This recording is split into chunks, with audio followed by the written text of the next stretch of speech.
आज आपण उपवासाचा आलू पराठा करूयात. आवडतो तुला? ठीक आहे, चल. श्रावीच्या फरमाईशने उपवासासाठी आम्ही मस्त असा झणझणीत आलू पराठा केला. एक बटाटा, मिरची, चवीपुरतं मीठ आणि हे मी साबुदाण्याचं पीठ केलेलं आहे.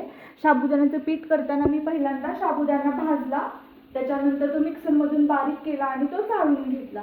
वाटलं तर मी सेपरेट तुम्हाला साबुदाण्याच्या पिठाची रेसिपी देईन. जर तुम्हाला पाहिजे असेल तर तुम्ही कमेंट बॉक्समध्ये मला सांगा. त्यासाठी पहिल्यांदा आपण कुकरमध्ये बटाटा उकडून घ्यायचा. बटाटा उकडेपर्यंत मिरचीची पेस्ट करून घेऊया.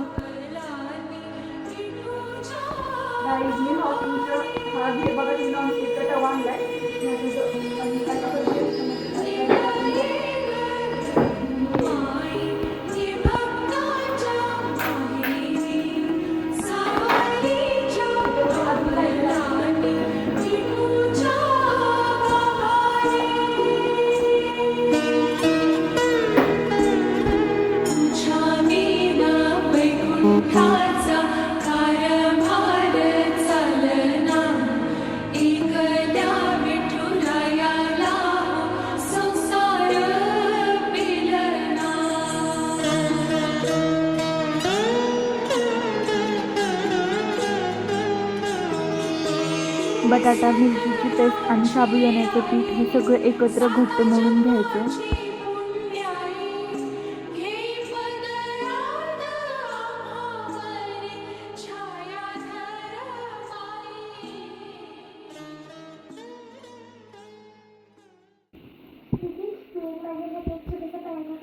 तुला येतो पराठा लाटता? ठीक आहे, लाट.